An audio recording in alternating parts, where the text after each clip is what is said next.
Now, most of us do our best not to think about death, but there's always part of our minds that knows this can't go on forever.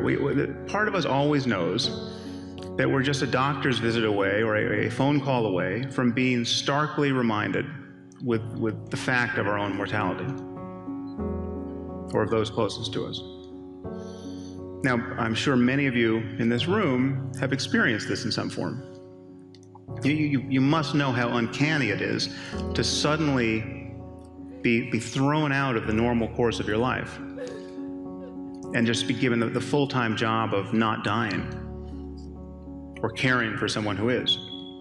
But the one thing people tend to realize at moments like this is that they wasted a lot of time when life was normal. Okay, and it's not just what they did with their time. It's not just that they spent too much time working or compulsively checking email. It's that they cared about the wrong things. They regret what they cared about. Their attention was bound up in petty concerns, year after year, when life was normal. And this is a paradox, of course, because we all know this epiphany is coming. Don't you know this is coming? Don't you know that there's going to come a day when you'll be sick or someone close to you will die, and you'll look back on the kinds of things that captured your attention, and you'll think, what was I doing? You know this, and yet if you're like most people, you will spend most of your time in life tacitly presuming you'll live forever. I mean, it's like watching a bad movie for the 4th time. Or bickering with your spouse. I mean, these things only make sense in light of eternity. Because even if you live to be 100, there are just not that many days in life. So what is the point of life? I mean, is anything sacred? Does such a question even make sense? And I think these questions do make sense, and there are answers to them.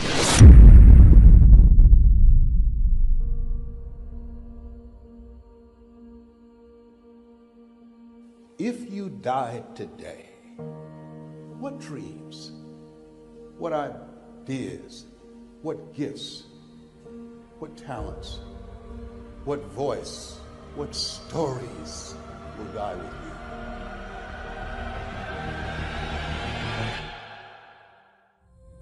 And the question is, if you died today, what dreams, what ideas, what leadership, what books, what gifts will die with you?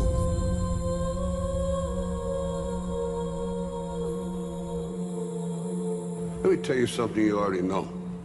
The world ain't all sunshine and rainbows. It's a very mean and nasty place, and I don't care how tough you are, it will beat you to your knees and keep you there permanently if you let it. But every time that happens, you get back on your feet. You get up just as fast as you can, no matter how many times you need to do it.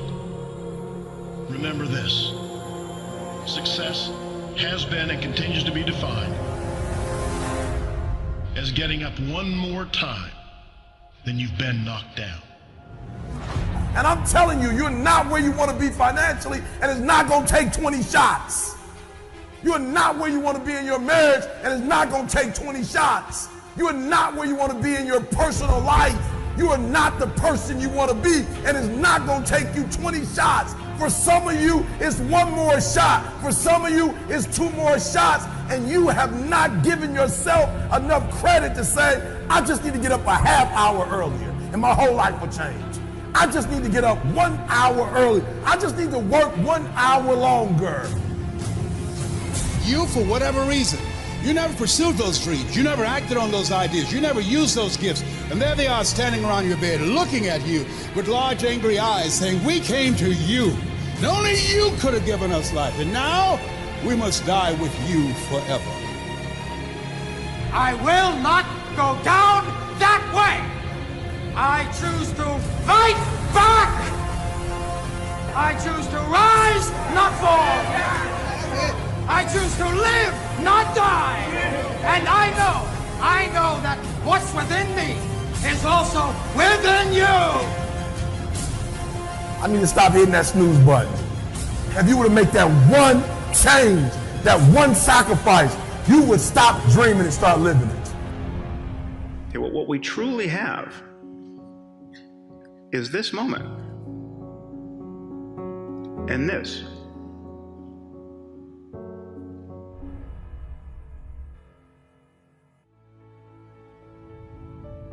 What would amazing look like for you? What would amazing look like if you were amazing? If you know what amazing looks like, then why haven't you gotten there yet? I want you to say, the reason I'm not as amazing yet because I hit the snooze button. That's why I'm not amazing right now. The reason why I'm not amazing right now is because I couldn't get up early enough because I told myself I'm not an early person. I don't get on Twitter every blue moon. I don't get on my app every blue moon. The reason why some of you will never be successful because you're not immersed in it. When you wake up in the morning, look at your goals. Your goals gonna tell you what time to get up. Are you hearing me? Your goals gonna tell you who you should be hanging out with. I can't tell you, but your goals gonna tell you how much sleep do you need. You might not need to get up at 3 o'clock in the morning for your goals, but your goals are going to define what time you get up, how you live your life, how you move, when you say yes, when you say no. Think like the person you intend to become.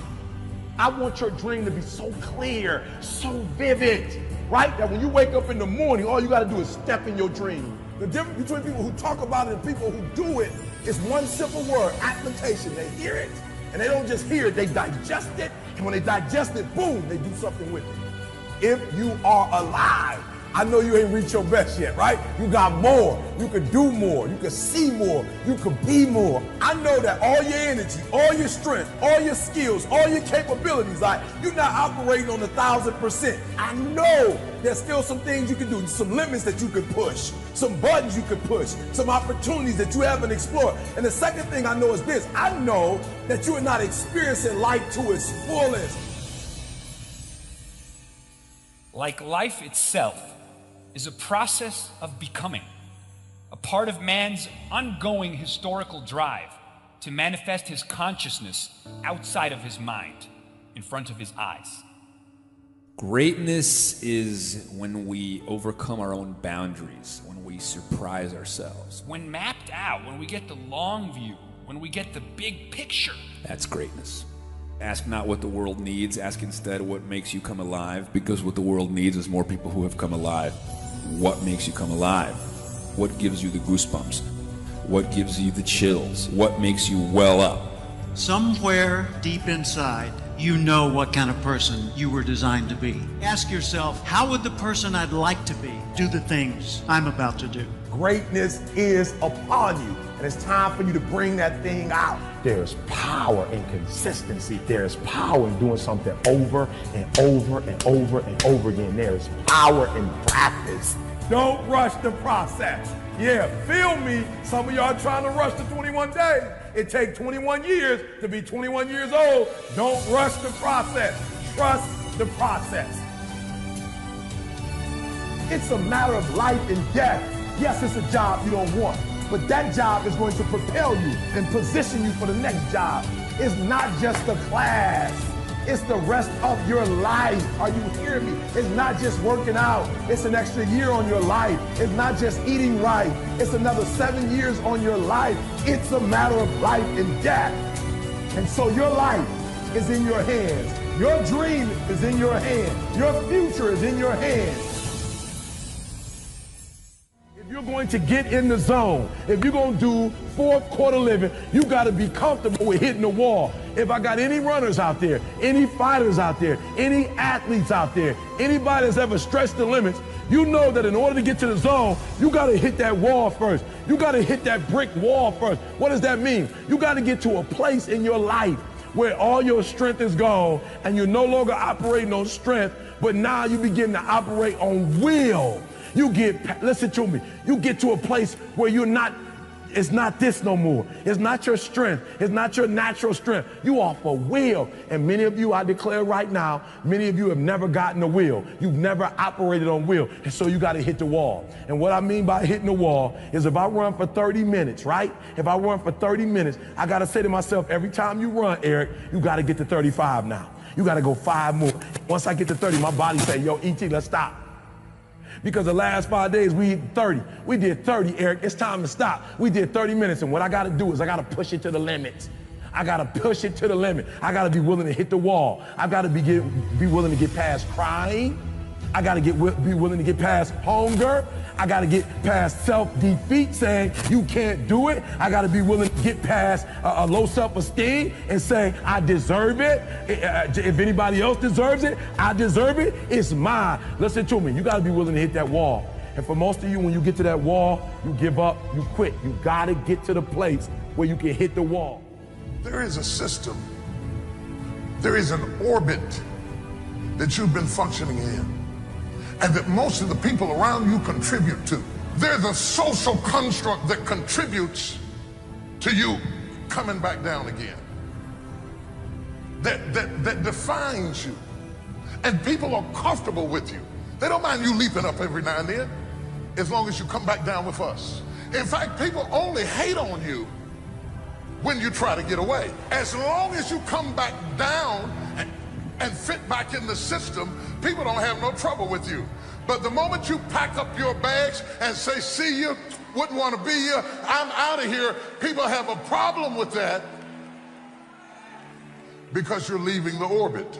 And you're going to have to break the gravitational pull. You're going to spread your wings and you're going to sail into your destiny. There's a reason you survived. There's a reason you endured. There's a reason that you cried but didn't faint.